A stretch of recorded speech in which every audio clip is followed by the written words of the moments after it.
అందరికీ నమస్కారం. ముందుగా కూటమి ప్రభుత్వానికి మా ధన్యవాదాలు తెలియజేసుకుంటాను. అదేవిధంగా ఈరోజు ఈ యొక్క ప్రెస్ మీటింగ్ ముఖ్య కారణం ఆర్యవైశ్య సోదరులు తెలుగుదేశం పార్టీలో పార్టీ పదవులు కానివ్వండి, నామినేటెడ్ పదవులు కానివ్వండి, దగ్గర 20 నుంచి 25 పదవులు కావలి నియోజకవర్గంలో రావడం జరిగింది. ఒకే వేదిక మీదకి 25 మందిని తీసుకొచ్చి ప్రెస్ మీట్ పెట్టాలి అనే ఒక ఆలోచనతో ఈ యొక్క కార్యక్రమం పెట్టడం జరిగింది. ఈ యొక్క కార్యక్రమం యొక్క ముఖ్య ఉద్దేశం ఏమిటంటే,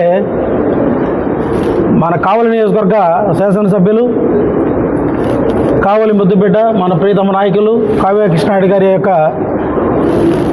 గొప్పతనం గురించి చెప్పడానికి మాత్రం ఈ యొక్క ప్రెస్ మీట్ పెట్టడం జరిగింది. ఈరోజు కావలి నియోజకవర్గంలో ఈ ప్రభుత్వం రాకముందు గత ప్రభుత్వంలో కానివ్వండి, అంతకుముందు ప్రభుత్వాల్లో కానివ్వండి, కావలి ఆర్యవైశ్యులు ఈరోజు కూడా మాకు రాజకీయాల్లోకి రావాలి అన్న సందర్భం అయితే చూడలేదు ఎప్పుడు. నేను తెలుగుదేశం పార్టీ ఆ రోజు ఇక్కడ మీటింగ్ పెట్టినప్పుడు, ఆర్యవైశ్యుల మీటింగ్ పెట్టినప్పుడు ఎలక్షన్ ముందు తండోపతండాలుగా జనాలు బయటకు వచ్చారు. కావ్య కృష్ణారెడ్డి గారి నాయకత్వం మీద నమ్మకంతో కానివ్వండి, తెలుగుదేశం పార్టీ చంద్రబాబు నాయుడు గారి మీద నమ్మకంతో కానివ్వండి విపరీతంగా వచ్చారు జనం. ఆ రోజే ఆర్యవైశ్యులు 99% ఇళ్లలో నుంచి బయటకు వచ్చారు. ఆడ మగ అందరూ కూడా వచ్చి కావ్య కృష్ణారెడ్డి గారి నాయకత్వం మాకు కావాలి, తెలుగుదేశం పార్టీ ప్రభుత్వం మాకు కావాలి, నారా చంద్రబాబు నాయుడు గారి ముఖ్యమంత్రిగా చూడాలి, ఈ రాష్ట్రం బాగుపడాలనే ఒక ఆలోచనతో ఆర్యవైశ్యులు ఒక కావలి నియోజకవర్గంలోనే 99% బయటకు వచ్చారు. అదేవిధంగా రాష్ట్రంలో కూడా దగ్గర 85% ఆర్యవైశ్యులు తెలుగుదేశం పార్టీకి సపోర్ట్ చేయడం జరిగింది. ఆ కోణంలో నారా చంద్రబాబు నాయుడు గారు కానివ్వండి, ముఖ్యమంత్రిగా ఇక్కడ జిల్లాలో ఉన్న మన నాయకులు కానివ్వండి, అదేవిధంగా ప్రముఖంగా మన కావలిలో అటు జిల్లాలో కానివ్వండి, ఇటు స్టేట్లో కానీ ఇవ్వని ఎక్కువ పర్సంటేజ్ ఆర్యవైశ్యులకి ఇక్కడ ఇవ్వడం జరుగుతూ ఉంది. నేను వెంటనే ఉన్నాను అని భరోసా కల్పిస్తూ ఉన్నారు మన ఎమ్మెల్యే గారు. ఈరోజు ఎమ్మెల్యే యొక్క భరోసా ఉండగలరు. ఈరోజు కావలి ఆర్యవైశ్య నాకైతే మేము ఎమ్మెల్యే గారు పిలిచి కావలి ఆర్యవైశ్య సంఘం అధ్యక్షుడిగా నువ్వు ఉండాలి, నువ్వు ఈ ఆర్యవైశ్యులందరూ కూడా సేవ చేయాలి నా ఆధ్వర్యంలో అని చెప్పి నాకు చెప్పడం జరిగింది. చెప్పినప్పుడు ఆర్యవైశ్య సంఘం తీసుకున్న నుంచి ఈరోజు నిరంతరం ఎవ్రీ మంత్ కానివ్వండి అట్లా ప్రోగ్రామ్స్ పెట్టుకుంటూనే వస్తూ ఉన్నాం నిరంతరం. ఈ రోజుకి 1,75,00,000 ఖర్చు పెట్టాం కావలి ఆర్యవైశ్య సంఘం ఆధ్వర్యంలో. అదేవిధంగా రాష్ట్రంలోనే ఎక్కడా లేని విధంగా కావల్లో ఆర్యవైశ్య భవన్ ఉండాలి అనే ఒక ఉద్దేశంతో ఎమ్మెల్యే గారు పిలిచి చెప్పడం జరిగింది. ఆ యొక్క కోణంలో మా అయినటువంటి బంధువుల ల్యాండ్ ఉంటే దానిలో రకరకాల ఇబ్బందులు ఉంటే అవన్నీ కూడా ఎమ్మెల్యే గారు దగ్గరుండి క్లియర్ చేయడం జరిగింది. క్లియర్ చేసి ఈరోజు దగ్గర 1 ఎకరా స్థలం అంటే ముందు ఒక 1/2 ఎకర్లో ఆర్యవైశ్య భవన్ కట్టబోతున్నాం.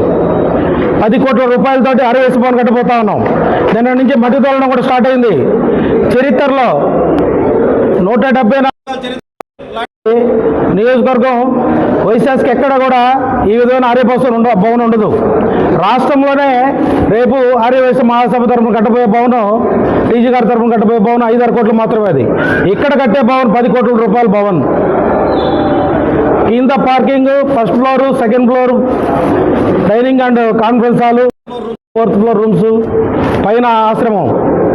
ఈ విధమైన కాన్సెప్ట్ తోటి డిజైన్ చేసి ఆర్యవైశ్యులకి నా టర్మ్లోనే ఇది జరగాలి, ఈ విధంగా చెయ్యాలి, చరిత్రలో మిగిలిపోవాలి, రమేష్ నువ్వేం చేస్తావో తెలీదు, ఆ నిశలు కష్టపడు చెయ్యి అని నాకు చెప్పడం జరిగింది ఆయన.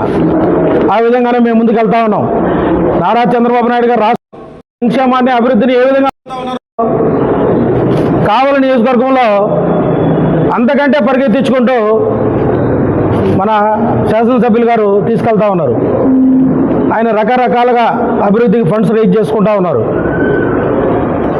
దాతల ద్వారా కానివ్వండి, రాష్ట్ర ప్రభుత్వం నుంచి కానివ్వండి, ఎంపీ ఫండ్స్ నుంచి కానివ్వండి, ఈరోజు కావలి నియోజకవర్గంలో ఎటు చూసినా నలు దిక్కులు అభివృద్ధి కనపడతా ఉంది. ఈరోజు తెలుగుదేశం పార్టీలో ఉండే మేము గొప్పగా చెప్పడం కాదు, ఇతర పార్టీ ప్రతి ఒక్కరు కూడా పబ్లిక్గా మాట్లాడకపోయినా వాళ్ళు ఏ టీఎంల దగ్గర రకరకాల సెంటర్లో ఇటువంటి ఎమ్మెల్యే రావడం మనకు అదృష్టం. పార్టీలకు అతీతంగా డెవలప్మెంట్ మీద కాన్సన్ట్రేషన్ చేస్తూ ఉన్నారు అని ఎమ్మెల్యే గారి గురించి కూడా చెప్పుకోవడం జరుగుతూ ఉంది. ఈ ఎమ్మెల్యే గారు ఎవరికి ఏ పదవులు ఇచ్చినా కూడా, ఇక్కడ మా ఆర్య సోదరులంతా ఎంతమందికి పదవులు ఇచ్చినా కూడా, ఇతర కమ్యూనిటీల్లో పదవులు ఇచ్చినా కూడా ఎవరు ఏ పదవికి సూటబుల్ క్యాండిడేటు, ఆ పదవికి ఎవరైతే న్యాయం చేయగలరు అనే ఒక క్రమ పద్ధతిలో ఆయన ఒక ఆలోచనతో జరిగింది.